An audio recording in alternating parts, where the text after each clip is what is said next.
Welcome to Yap About It, your go-to podcast for everything pop culture. We're here to talk about the latest gossip, TV shows, music, and movies that keep us talking. Yep, if it's blowing up your timeline or making those group chats go off, we're talking about it. So grab your popcorn, your headphones, and maybe even a glass of wine, and let's yap about it.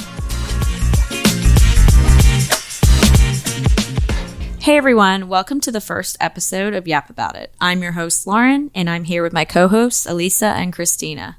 Hey guys, Alisa here, and we're excited to dive into all the latest pop culture craziness with you. And I'm Christina. Get ready because we've got some hot takes and even hotter topics coming your way. Let's get into it. So today we're going to start our first episode with some highlights from the year, a little mid-year review of sorts. So first off, let's get into the Diddy case. Diddy! Christina is our girl leading this one. Leading this topic. She is on our Diddy beat. Yes, this has been one of the biggest stories of the year. And we're doing a mid-year recap. So, and then the trial just started last month. And it's gonna keep going. I don't know how long. But yeah, we're just gonna keep finding out more. New developments every week. So it started on May 5th, 2025. It came about when Diddy's ex-girlfriend Cassie, who was a musician who I listened to in high school, actually, just a fun fact. Me and you, that was definitely on my MySpace. But Cassie did a lawsuit to Diddy in 2023 and sued him for alleged sex trafficking, assault, physical abuse, and they settled out of court for $20 million. So then, cut to actually May 2024, that's when a video of Diddy assaulting Cassie became public from CNN and got everybody talking. And because, people were just thinking she was going after money and this and that. They needed facts. I'm somebody that's usually going to listen to the woman's side of the story most of the time and everything. And also, this guy doesn't have a good track record. Come on. Everyone knows about Diddy. Yeah, people have been knows. having suspicions about him for years. Yeah, years. So. It's been an open secret in Hollywood for years. So. Exactly. It didn't take me much convincing, but some people need convincing. They started with the testimonies on May 12th. An 8-month pregnant Cassie was the first one to testify against Diddy. Can you imagine? Yeah. I don't even know. That's like reliving all of that when you're 8 months pregnant on the stand, and the whole world is there to just pick apart everything you're saying. It's and everything that you're going through, and thinking that they even have an opinion on the matter when they don't even know the true story, all the facts. So she came out with some just mind-blowing things. If you have been following the story at all, you know a little bit about these freak-offs. She said that wasn't her. Yeah, because she was doing music, and she, common misconception, he didn't actually put her on. She was doing music before she met him, and then he took over and wanted to manage her, but then didn't, she recorded hundreds of songs and multiple albums that never came out, and she was basically just this little doll, doing these freak-offs that would be in hotels after his parties, and he would hire prostitutes, male prostitutes, and probably women too, I don't know, allegedly, and just sex traffic people and film all these encounters, and they would last for sometimes up to 3 days.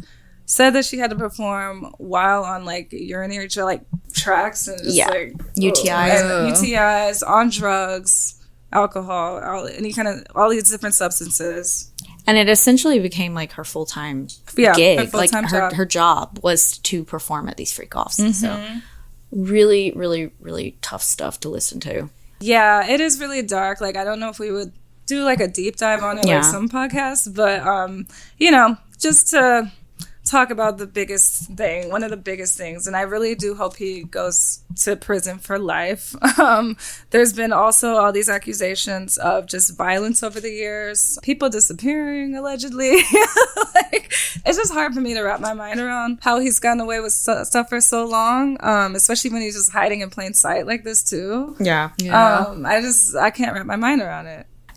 On the point of disappearing people, he would invite a lot of people on his yachts too. And imagine getting on a yacht with Diddy. You're in the middle of the ocean. you have no escape either. I mean, yeah. there's a lot of like really shady things that probably we won't even ever find out come about. To light. That will never come to light. Yeah. But yeah, really, really tough stuff. But yeah, it could be interesting to do a deep dive on it, depending on how this shapes up. Over the next few months, and what else may come from this trial. True. Yeah, there's so many people. Who else has testified or done testimonies? Has been Cassie Ventura's mom, Kid Cudi, who she dated for a little bit and tried to escape Diddy. She's tried to escape multiple times. I mean, she's in an abusive relationship. That's not uncommon. And was in this situationship seeming like, or like a little temporary relationship with Kid Cudi. Diddy allegedly blew up his car when he found out. That was an interesting development. Yeah. And Kid Cudi, he said, they were like, how did you find Diddy? He's like, he was standing there looking like a Marvel supervillain.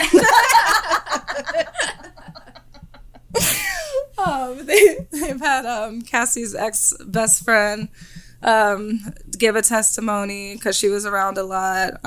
Who else? They've had some of these escorts that he hired, some past assistants, also Don Richards from Danity Kane. And I watched Making the Band 3 on MTV. Like, that was from his girl group that he formed. And yeah, just heinous, I don't know, just unfathomable things that have gone on.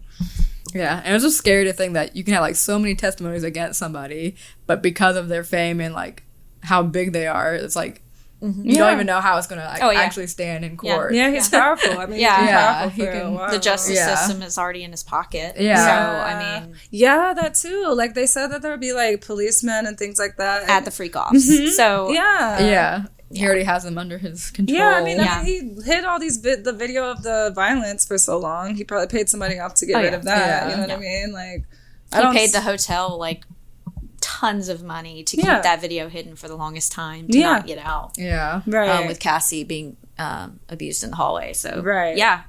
Interested to see how this shapes up. Yeah. And the court drawings are just like... The court drawings are entertaining. The caricatures. The caricatures, yeah. I mean, not to laugh, but those are really interesting drawings. Yeah, and that's probably the only thing I will laugh at. I know there's been jokes made about, like, baby oil. Now it's been, like, a taboo thing to even talk about with the baby oil. But I'm like, ew, like, to me... No, that's not funny. Yeah, it's not gross. Funny. Yeah, this is, like, this is sick. Yeah.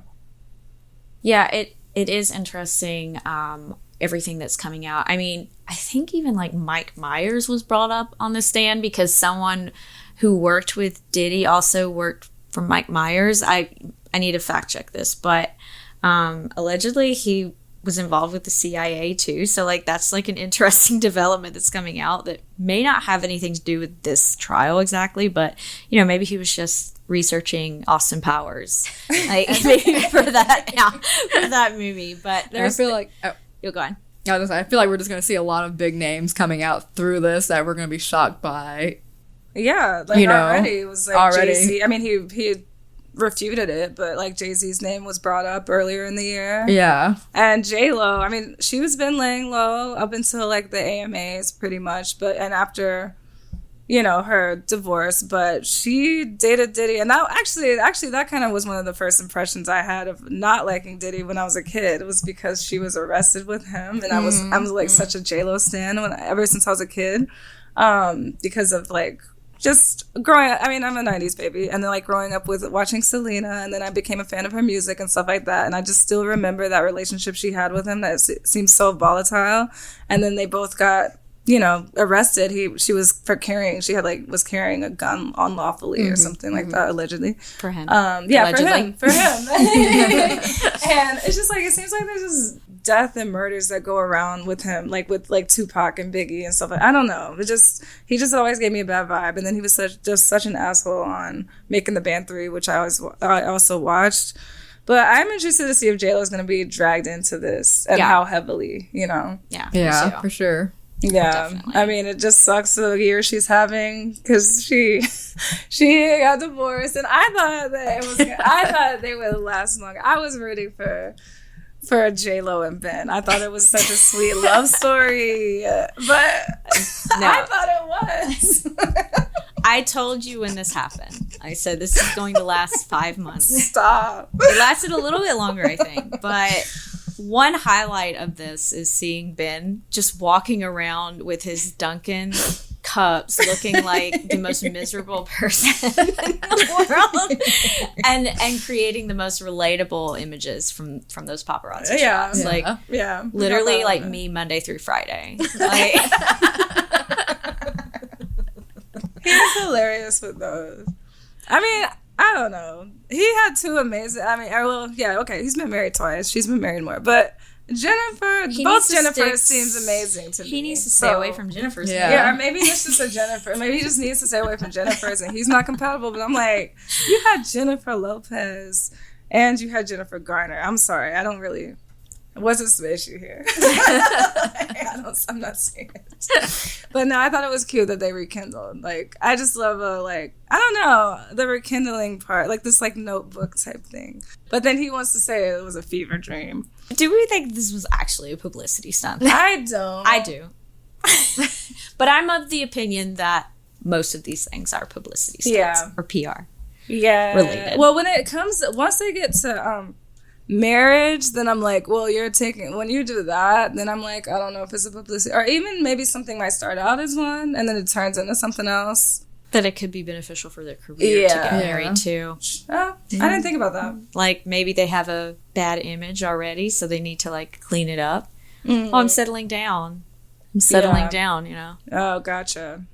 I don't know. What do you think, Alisa? Yeah, I don't know. I'm kind of like on the fence either way with is it PR, is it not? But yeah, I didn't think they were going to last. I feel like that's how I feel about most Hollywood couples. Like, they're not going to last. Like, not a good track record. Yeah, they're together for a few years. Yeah. You know, make some headlines. Make some headlines, make some money. Yeah. Clean up your image. Well, they didn't have a kid together or anything. Yeah, I mean, at least they had that. Yeah, like their kids are pretty grown and everything, so.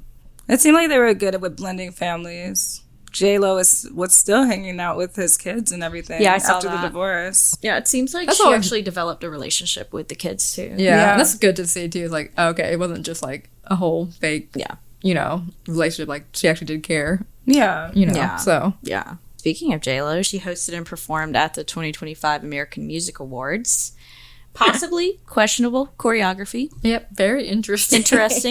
What are your thoughts on this, Christina? I feel like nothing can beat the 2015 AMAs. That was amazing. And I feel like the award shows in general are just not as hyped like they're not. Yeah, I literally was just thinking about this the other day. I feel like, I don't know, it's like after, I don't know where exactly it started. I don't know if it's because we have social media now. Yeah. And so we don't have to tune in anymore. Like everything's on our phones. Right. And that kind of, I think it may have killed. Yeah. I feel like it did too. People just watch the highlights on YouTube the next day. I remember like actually like sitting down, like turning on the TV, like watching it when it was coming on live. Like, and then now it's like, oh yeah, I'll just catch it. Yeah, catch the highlights. I'll catch a reel. Exactly. I really do think it's like social media, technology, YouTube, all that. It's great, but it's also killing a lot of things. It's definitely killing a lot of things, like attention spans too. Oh yeah. I don't even think most people can sit and watch a 2-hour show anymore without looking at their phone. I mean, I remember watching, the Oscars and like tuning into Tumblr or Twitter after the Oscars. To like, get all the not opinions. during the Oscars. Yeah. But now we just sit on the couch and scroll while we're watching something. Yeah, exactly. So it's an interesting dynamic that we're living in right now. But yeah, speaking of the Oscars, isn't it crazy that they're just now implementing that the voters have to watch all the movies? Like, shouldn't they have already been a thing? I feel like they shouldn't have like made that public at least. Yeah. Or if there was any kind of way to not make it public, because it's like I feel like it was kind of a little bit known in the industry and stuff like that. But I would feel so slighted if I was if I had won any award, but especially like, oh my god, like seeing you gave your all to something and then they didn't even watch it. Or like the people who didn't win Oscars when they really should have. Yeah. And they got gypped because maybe these people didn't watch the movie, so they didn't even have like a fair chance. And then even the winners, are they sitting up here questioning like, wow, did I actually deserve this? Yeah, like, and exactly. then you're like questioning like, or was it, I don't know. That's crazy to me. It is wild. Like, I don't know. And I really do think like, I mean, commercially, some movies are just for commercial or I don't know. I feel like the Oscars is like rewarding more things that are like avant-garde these days. But back in the day, it was like things that were commercial were also nominated. I'm not saying everything commercial needs to be nominated, but it's like, for example, Wizard of Oz. And then like now, I really could have seen Wicked for more categories than it was. I know it was nominated for some categories, but for more than it was. They should have been, because they definitely deserved it, in my opinion, too. Exactly. Like, just because it's not like, I don't know, a like indie artsy movie, like I still think they definitely put in the work, and it showed on screen, so they definitely deserve those nominations. Right, I do too. I think so too. Yeah, and then you have like movies that no one even like watched at all. Yeah. I mean, I remember like The Artist when that won. Like no one watched that. Yeah. Nobody watched that movie. I mean, I don't know anyone in my circle that did, but yeah, I completely agree. I feel like this is kind of more of a newer development. Maybe like the mid 2000s, they really started to like push these like Oscar darlings versus, I mean, movies like Titanic. That was a blockbuster hit, but it also won an Oscar. Not saying it's like a masterpiece movie. There's plenty of flaws, but I don't know. I think there needs to be a new direction. Yeah, it doesn't always have to be some strange, unknown indie flick that no one watched. Yeah. Like, sure, it is good to bring light to some of those movies, because they are, some of them are good, but it's like... It doesn't have to be so highbrow. Right. Yeah. Like, it doesn't have to be all that. Those are the only ones that are nominated. Exactly. Yeah. On that note, though, Wicked. The new trailer just dropped. I am so excited. I'm excited, too. And I haven't seen... so I saw Wicked years ago. Not to tell my age, but play. Yeah, I still need to see the play. Broadway, so I don't remember, and I remember the songs just because like I studied musical theater. And I was a music minor in college, and like I still knew some of the songs, especially the most popular ones. But I don't remember what even happens in the second act. What? So I'll be excited to see. I mean, I'm still trying to find a way if I can see the musical. Even before, I'll be down to go see it with you. Yeah, before it even goes to theater, so I can Same. you know what I mean? Yeah. Because I remember when it came to the Fox, and I mean, obviously this is like before the movie came out, before they even talked about making the movie, but we just didn't get the chance to go see it then. But yeah, I would love to go see the play, and then so if we see it in a city, or even if it's a city near us, even if it's not here. Yeah, and I have a lot lot of homework because I still haven't seen it. I know. This home needs to still watch the first. I do. It's on my list. Good. Yeah, and I actually want to read the book too, because I have the book. Yeah, I have the book. I need to read that. Haven't cracked it open. Yeah. Yet. So okay, I've got homework. Wicked homework. Yeah, there's I mean, spoiler alert, but if you're here, then you've already seen the first. You should have already seen the first one. But there's all these like conspiracies of like where the Toto, and then like the Tin Man are derived from. They're like, oh, this person is this person. Okay. You know what I mean? Yeah. So. Yeah, because it's kind of like the prequel to Wizard of Oz. Yeah, and I mean, when I saw the first part of Wicked last year, I mean, like I went into it like not really knowing much about the story. Yeah, because like obviously I know Wizard of Oz, but I didn't really know the story of Wicked. So I was like surprised at how much I really did enjoy it, and like, I think again that you need to watch it. I will watch because you will like it more than you think. Yeah. Well, now it's finally on streaming. Yeah, exactly. And it's on streaming now. It's streaming. Yeah, the singing was just like. So good, amazing, so good, like, phenomenal, and so powerful. Like, I did cry at the end. Yeah, I think I'm definitely gonna cry at the second part. Oh yeah, it's heavier than the first part. And that's when she's really getting like, yeah. I won't say too much since we have someone in the room that haven't seen it. In the room. Yeah. I kind of know what happens. Yeah. So I've seen enough spoilers online. Okay. So I kind of know what happens. Yeah. But you can keep it to yourself for now. Okay. We'll go deeper into it later on. Yeah, maybe we should all go see it. We'll just do a recap. I already was promised to go see it with somebody, but we can see it multiple times. Yeah, I can see you can see it multiple times. Or we can all go together. Yeah. We'll all go together. Yeah. Speaking of other things coming out, we got a lot of new shows coming back this year, like a lot of new seasons for shows. What do we got? We got Stranger Things finally coming back. That's at last. That's something we all agree on. Yeah. All of the kids are going to be like 25 now. Well, they did film it like 2 years ago, started filming it like 2 years ago, so they'll still be somewhat younger, but they're going to be definitely older than the last time we saw them on screen. Yeah. I know, and wasn't that supposed to be the last season? I thought that was supposed to be the last season. I don't remember.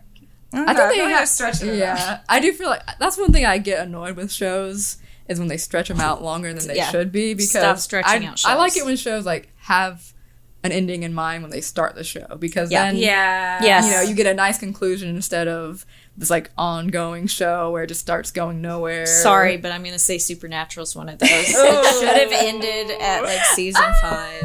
I'm sorry. I know unpopular opinion right now, as far but as storyline goes, I can agree. But as far as just, you know, enjoyability and watching it for, okay, I know we like seeing the show run on for a while, but as far as the storyline goes, once they started throwing like Leviathan in there, the Leviathan was the season that like got me to be like, what is going on? But they did kind of bring it back. Yeah, you know, they brought it back around finally. Yeah, one thing Alisa likes is her magic, her fantasy. Her fantasy. I meant fantasy. She loves her magic. Every show, she doesn't like a regular show. It always has to have some kind of fantasy or sci-fi. Or not even sci-fi. It's just a little sci-fi. A little. I mean, Stranger Things has a little sci-fi. Yeah, a little sci-fi. I like to have like a little fantastical element to things. Like, I don't like just real life. She doesn't. Like, Lisa loves her magic. We're trying to get her on this reality TV show, and she's not having it. But we're gonna break her. We're gonna break Alisa into reality TV. Finally, they're trying. One day, they're trying. She loves Harry, but you need to go ahead and talk about your Harry Potter series. Yeah, well, since you just had to bring up magic, even though definitely not Magic the Gathering, but yeah. She loves her Magic the Gathering. No, not that kind of nerd. But I am a nerd when it comes to all things Harry Potter. And we all saw the new casting choices for the kids for the HBO series. Yeah. Nailed it. And I think they did a great job. Like, the kids are, like, so cute. I think they're going to be perfect. I saw the video of Arabella Stanton, her audition video, and, yeah, she's going to nail Hermione. Yeah. Definitely. For sure. Definitely. I mean, even, like, her diction, sounds just like Hermione. Yeah, she has that, that snapback. Yeah. Like, oh, yeah. I'm smarter than you. You're all a bunch of little idiots. Yeah. How is it? Do y'all know how many episodes it's going to be for the series? I haven't seen anything about episode count. I do know, obviously, it's going to be like a season for a book. So there should be. I didn't know that. Yeah. So there should be 7 seasons. Gotcha. I'm guessing if it's an HBO show. Like, knowing HBO, at 10 least to 12. 10 to 12 episodes, True. I'm guessing. Okay. And they can fit a lot into yeah, especially because HBO show. can sometimes do longer episodes. Like, sometimes they'll do like hour-and-a-half episodes. Yeah. So really curious to see this new take. Yeah, I think it'll be a Potter. good fresh take. Like, obviously nothing will beat the originals. Yeah. Just because of the nostalgia that we have for them. But I think HBO can really dive into like all the things that we didn't see in the movies because they didn't have time to add into the movies. Yeah. Because they're movies, you can only add so much. So I think that'll be really interesting to see. I have to reread the books. I mean, I know I keep saying that, but before the series comes out, I'm going to make an admission. Well, you do have time. I mean, I have time. Yeah, they're just probably starting filming this year, so it'll still probably be like not until like 2027 before it comes out. Yeah. You think that long? Yeah. Yeah. Oh, shoot. Yeah. You know what? That is true. You know how shows work. Yeah, and especially, the way shows work. And especially I'm HBO. still waiting on Euphoria. I mean, I know it was COVID and the writer's strike, but I'm like, oh my God, we're getting it in 2026. And I'm like, oh my God. The last season was in 2022. I'm tired over here. No, I was kidding. I didn't even realize that they're still coming out. They are, and it's just like the same kind of issue with like Stranger Things. Like, they're supposed to be in high school. I'm sure they're gonna change it. Maybe they'll have probably graduated by now, but like it's time sensitive because they're in high school and like these kids are already in their 20s, pretty much playing high school, so they're gonna be looking older. You know? Yeah, and that is the thing with like them redoing the Harry Potter. They're gonna have to like film it probably like very each quickly. year. They have to film it very quickly to keep the kids the right age for. And at that age, they're gonna grow. They're gonna grow so fast. Remember, like in the third, like Well, even from the second movie to the third movie, they like really grew up. Yeah, they did. I remember that. And then in the fourth movie, they're like all awkward teenagers with their long hair. You know how cringy it is to watch Goblet of Fire now? Like, I love the third and fourth one. I know. Yeah. The third is my favorite. Prisoner The of third is Azkaban my favorite too. And like people hate on that one because they were wearing normal clothes and like wear their robes. But I liked it. It gave like a realistic factor to it. Yeah, it did. And I just felt like that was like the first movie where it starts to get darker, but it was too dark. Yeah. There's still magic. You know, you still have that like lighthearted aspect to it. Yeah. Agreed. And yeah, I don't know. The fourth one, now watching it as an adult, is just so strange because it's like they're trying to make Harry just a little bit like not sexy because he's a teenager, but like they're like he's in the bath. He's in the bath. Him and Robert Pattinson in the bath. Oh, it's really bizarre to watch. I mean, Robert Pattinson, that's a whole other conversation. Right. Oh my gosh. Oh yeah, we could have a whole podcast just on I did have a crush. I had a crush on my him boy. My boy. That's my boy. I love that part. That's my. You love that part. What is wrong with you? I love that. That's my son. That was sad. Okay, it's sad. I didn't mean it like that. That's just one of the most quotable parts. And I love his music. Yeah.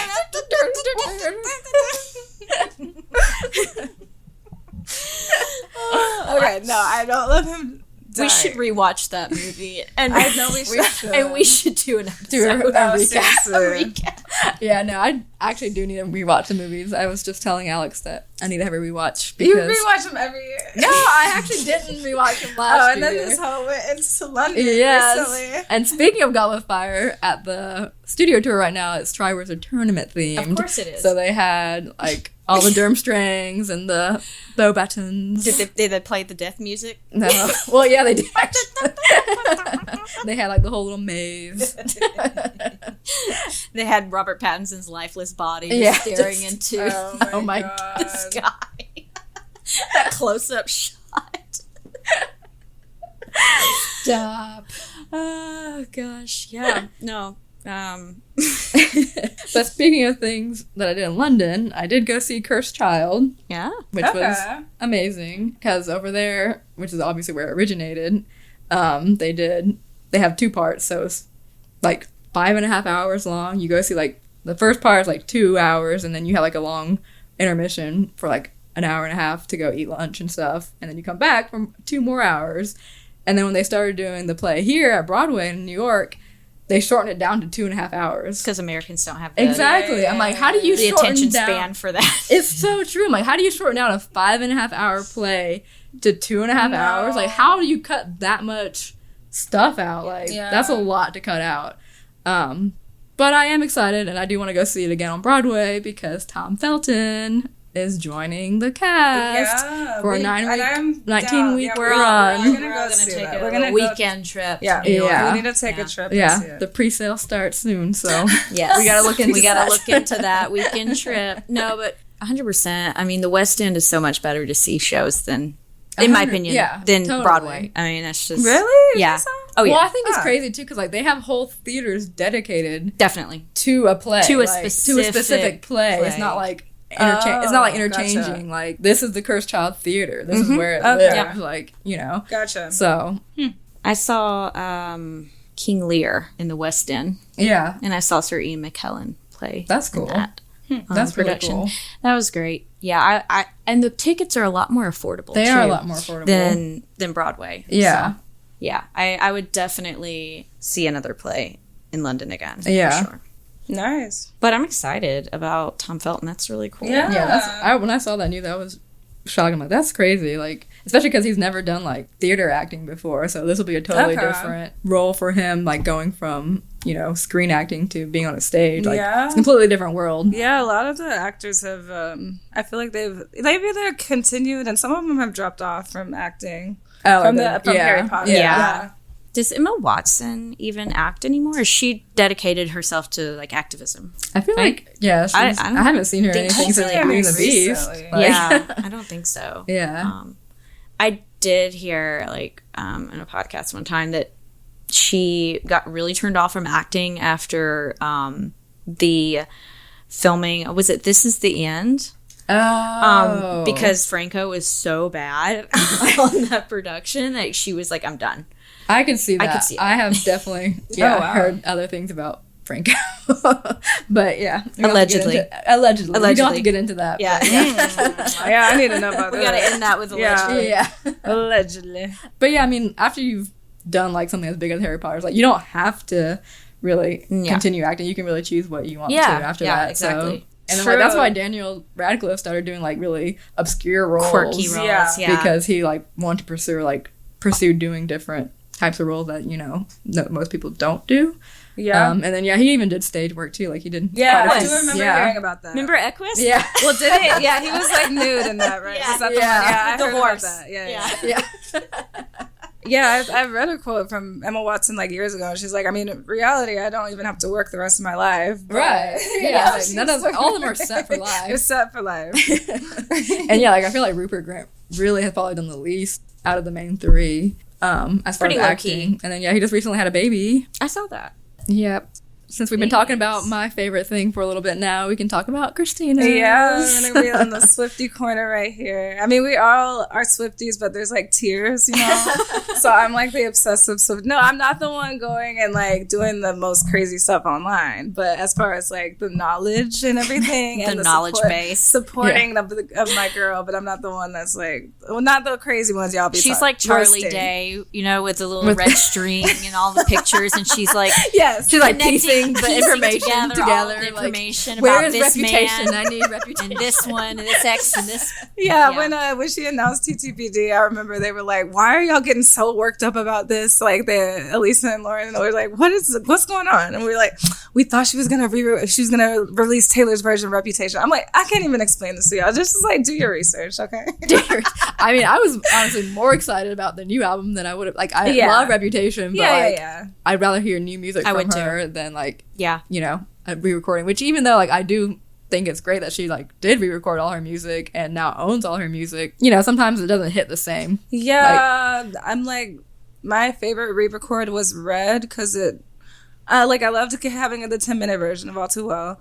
And that one. That rips you to pieces. Yeah. I know, right? Yeah. That actually turned me on to Taylor. Yeah. Oh, really? Yeah, I wasn't a Swiftie until she released that 10-minute version. I do remember that because like Lauren and I would disagree on her in the past. I do remember that, and like because I was like, I wasn't really a Swiftie until Red came out the first time originally, and that was like my album that like got me into my album that got me into Taylor Swift. But then like Lauren Brooks still hadn't gotten into her yet. Yeah. I mean, I know she wasn't crazy about it, but I didn't know. Like, yeah. It was the 10-minute version of All Too Well that got me on the Taylor train, and then I kind of started exploring like folklore. Yeah, I feel like folklore is like that would be definitely your vibes. Yeah, I think out of all her albums, my favorite. I mean, I'd have to really think about it, but like 1989, I do love Folklore and I love Red. Yeah, but so like she recently said she's not going to re-record the debut album or Reputation just because she's in a different place with Reputation now.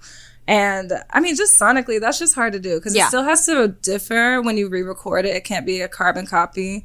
And also, even if you did try to do a carbon copy, it's just hard to do sonically. And yeah, she's not going to have the same emotion because she's not in the same place. Mm-hmm. Her debut album, like her singing as a 35-year-old. Oh my God. About the stuff like she sang about when she was like 16. Yeah, that's an entirely different 14, place 16, yeah, like staying out late because your mama don't know. Yeah, so, like you can't sing that in your 30s. Like it just doesn't work. Yeah, like, and that's probably the one that I'm least acquainted with is her debut album. Me too. I was definitely not a fan of her when I was a fan of the radio singles, like the hits off of there, but I still haven't, like, I probably have listened to each of the songs once, but it's not something I go back to like all the other ones for me. Agreed. Right. Agreed.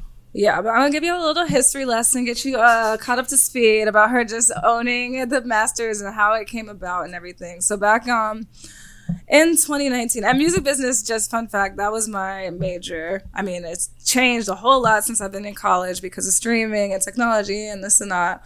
But, I do know that it's very hard for artists. They get sucked in these shitty contracts and it's hard for them to own their masters. And so in 2019... Taylor Swift wanted to own her masters and just own her work. She said that she signed with Big Machine Records when she was like 14, 15 with Scott Bruschetta. She was the biggest major artist. Like, he has more artists on it now and back in 2019 and everything when all this happened.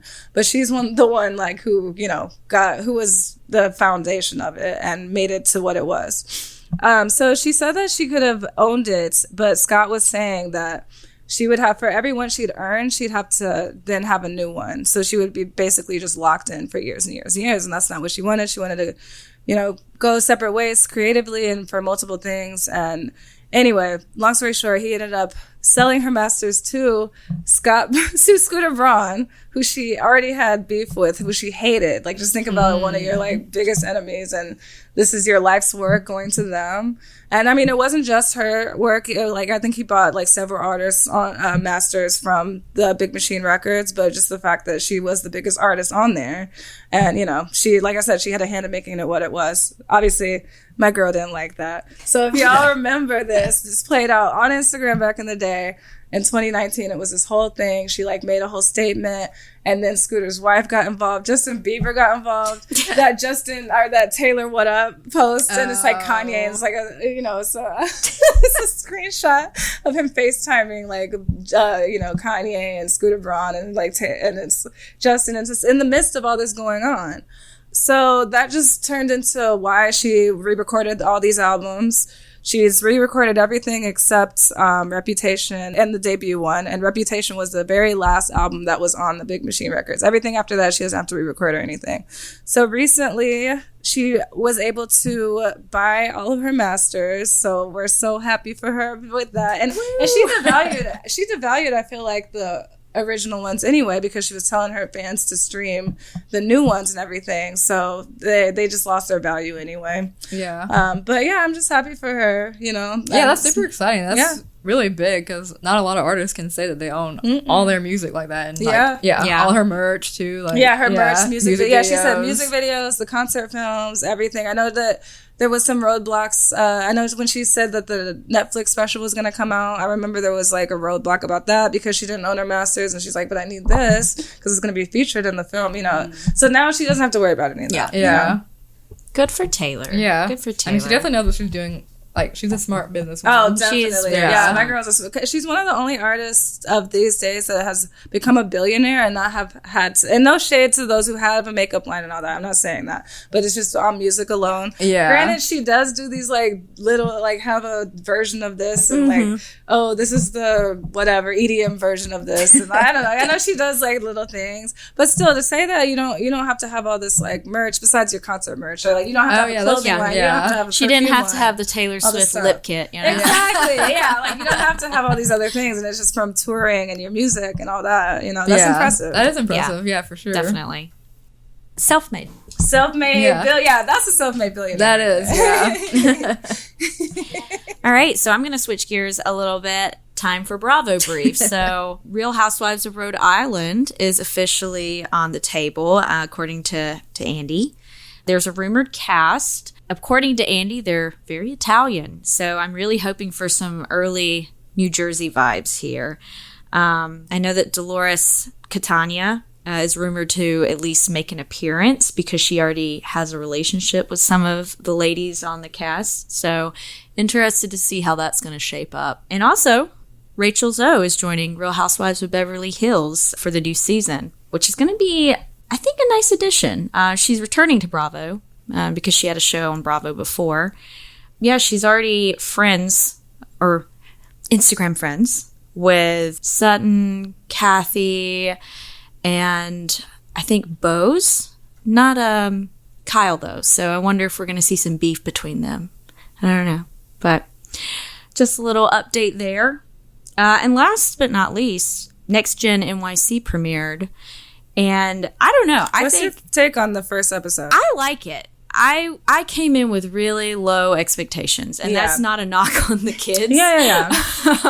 But why did you have low expectations? Like, okay, well, it's a bunch of Gen Z kids running around New York, and they're all nepo babies. Like they're nepo babies. Yeah. So I'm like, okay, let's see how this pans out. You have Gia, who is Teresa Giudice's daughter. Oh, I didn't know that. You have Meredith Marks's kids, Brooks and Chloe. Kim Zolciak's daughter is on there. So there's a lot of like iconic Bravo stars, kids, on there. So I wasn't sure how I was going to take it, but I'm sad. Like, I like it. I watched the episode I'm going to give this one a chance. I just joined the Bravo universe a couple years ago. Before that, and even Lauren, because we've known each other for a long time. We weren't about Bravo. No, we weren't about Bravo. So it's been in this past few years. I jumped on it after Scandival and just coworkers talking about it, and I gravitated towards Vanderpump Rules because I've worked in the service industry for years, and like, let me just go ahead and see what this is about. And then that ended up being, about like, that back alley, right? Yes, you know about that. There's always a back alley. Yes, we had something like that at one of my jobs, like when people go out. Yeah, it's just so funny. So from there, I went to the Valley. Now I'm watching the Valley, and then I'm like, I do want to give this Next Gen. Or was it Next Gen NYC? Gen NYC, yeah. I do want to give it a chance, and we're trying to get Alisa to be on it too. I have yet to jump onto the Bravo train. Yeah. They both keep trying, especially Lauren. So maybe I'll start with this one. It's just like so intimidating when they have like 12 seasons. Like, how do you even start something like that now? I have watched one thing as Housewives, but like you said, it's intimidating sometimes. Right. Yeah, it's like it took me like 5 years to get through like several seasons of that. There's a lot of other shows out there that I need to watch. Oh, true. Me too. Yeah. So, and y'all know I didn't have TV. I didn't have a bunch of streaming or TV for a few years. Yeah, so you got behind. So I'm like making up for lost time. Yeah, but since this was new, maybe I can start with this one. Yeah. one episode. Right? One thing I like about it too is it's a nice mix. It's not just the Nepo babies of Bravo. It's like actually got a few people that none of us know who they are. Yeah. Like I'm not saying they're like just normal people. I mean, their families are also probably pretty wealthy too. But it's an interesting mix because it's not just the Bravo offspring. One interesting character on there is Georgia. I mean, she seems like the breakout of the group. Interesting character. She has a love for germs. So don't shake her hand. How do you have a love for germs? She loves germs. Understand. No, she doesn't wash her hands. That's disgusting. No. Yeah, there's a whole segment about it on the show. No. Giving you a little heads up there. Okay, are you really trying to sell me? I'm really selling this. But yeah, no, I'm really enjoying it. So I'm gonna keep tuning in. I think it might fill a little bit of this Bravo void I have because a lot of people have been raving about the new season of Real Housewives of Atlanta, but I'm just not sold on it right now. Yeah, it's kind of a reboot, and it didn't really get good until I would say Phaedra came back. So. Yeah, from what I have seen, just like clips on TikTok and all that, and Lauren always sends us reels and stuff, like the ghetto, like all that. Just from what I have seen of the old one, like this new one is just not. I don't know. It's not the same. It's not the same. It's not the same. Yeah. I mean, they kicked Kenya off. Yeah, I'm not saying what she did is entirely copacetic or anything, but. I feel like they should have brought Phaedra in much sooner because it is starting to feel like old Real Housewives of Atlanta, which is what I'm missing, I think. Yeah. But yeah, I don't know. I think they expected Portia to kind of carry it, and she has not. So I would say Angela's been carrying the show for the most part. So for anyone who's watching Real Housewives of Atlanta. And so to wrap up today, we have a segment called This Day in History, and we're going to discuss some moment in pop culture history that is meaningful, weird, cringy, chaotic. Something notable. So on This Day in History, July 6th, 1994, just right before I was born. I was about to say, hey, that's like right before your birthday. No wonder she loves this movie so much. Forrest Gump was released. What are our thoughts on that movie? I have a soft spot for it. Yeah, it's a classic. It's a classic. I'm surprised you've seen it. What? Okay, Christina. Okay, so we gotta say real quick that Alisa's upbringing wasn't very all right. Well, okay, you just speak for yourself. She just hadn't seen a lot of movies. She likes to think that I haven't seen all these movies, but then when I throw it back to her, there's a bunch of movies that she hasn't seen. So I think it's just all about, personal likes and dislikes. It's all a personal She just wasn't immersed in the American pop culture as much as Lauren and I were. But there have been movies I haven't seen and all that, but I'm glad you have seen this one. I mean, it's a classic. Yeah. I'm not going to say it's like a masterpiece, but it is classic. It's just a classic. There's a lot of quotable lines. Yeah, it gave us so many quotes. Yeah. And it actually goes back to that discussion we had earlier about Oscars. I mean, this was not an indie film at all. Right. Exactly. It was an Oscar winner. Yeah. I'm sure a lot of film buffs would probably have opinions about that. But I don't know. It's like it's almost like, I know it's not set really, I guess it is in the 90s at the end, but it's sort of this like capsule, I feel like, of the 90s. Yeah. Not so much about like the content, because it is like the 60s and the 70s and the 80s, but just the way films were made. Like the way that it was made. Back then. They weren't like heavy-handed. Yeah. They were just something that a lot of people could enjoy. Yeah.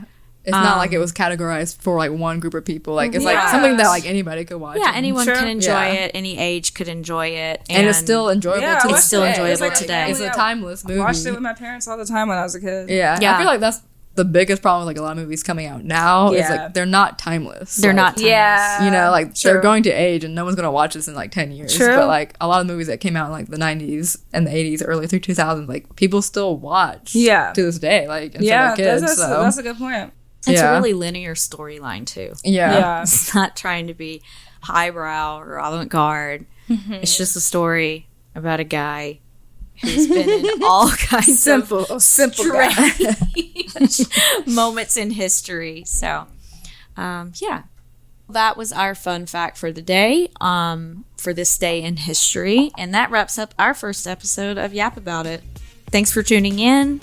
We hope you had as much fun as we did. And don't forget to subscribe, leave us a review, and of course, share with all your pop culture obsessed friends. We'll be back soon with more yapping and definitely more hot takes. Until next time.